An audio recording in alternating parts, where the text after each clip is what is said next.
With any new car, there's always the question of purchase versus lease, and it can be tough to answer. With a lease, you're typically getting more vehicle for a lower monthly payment, whereas with buying, your larger payment eventually turns into an asset. Let's go over the nuts and bolts of both. Kevin, Erica, so many people come into our dealerships today and they ask, should I buy or should I lease? What are the advantages of leasing for a customer, Kevin? Well, there's a lot of advantages, and I don't know if there's a right answer, so we never want to push leasing on everyone, but about 60% of our customers we find do like the leasing because of many options, and one of them is traditionally it has a much lower monthly payment, and also it allows them to get into a vehicle more frequently every 3 years or so with the latest and greatest technology. Yeah, absolutely. With leasing, you know, there's some financial obligation and restrictions. What if a customer wants to get out of their lease early, Erica? What options do they have?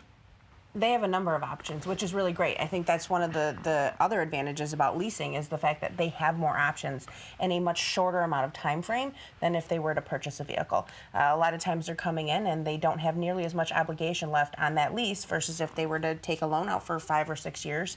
And so getting into another vehicle out of a lease is pretty easy. What about at the end of the lease and a customer says, oh, my lifestyle changed, I drove over the miles. What penalties do those customers incur and what can the dealer do to help? Well, the three options they have at the end of the lease is to buy it for an agreed upon amount known as residual, and that is set from the manufacturer up front. That's their first option. The second option is to turn it in if it's worth less than that or they want something else, then those miles become a factor. And generally it's anywhere from 10 to 20 cents a mile depending on the manufacturer. So we do have to take that in consideration. But oftentimes if they're releasing another same brand, they'll have loyalty money and a lot of the manufacturers will work with somebody. But we want to find out up front, what is your lifestyle? We realize it may change.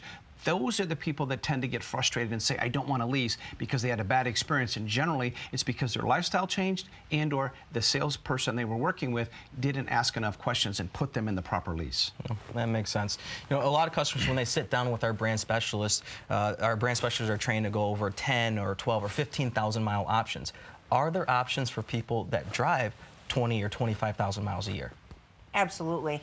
You know, the old stigma of leasing is that, oh, I can only drive X or I can only drive this. And I think that's what drives a lot of people away from it, truthfully. Yeah.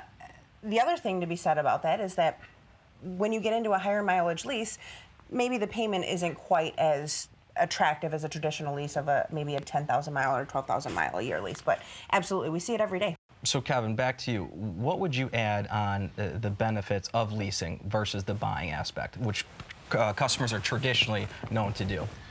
Well, I just think it's really a consultant time with the customer to find out what's their driving habits. If the last 3 vehicles they've had have been around that 3-year mark, then we want to sit down and do math with them and say, if we took a 5 or a 6-year loan out on this vehicle that you like, your payment is X, and on a lease, it's this much lower. And so we like to just do math, and then we don't want to push. It doesn't matter to us necessarily what they do, but a lot of people do it because it makes financial sense and it gets them into a new vehicle much sooner than they could on a traditional loan. Yeah. Just tossing this up to both of you guys.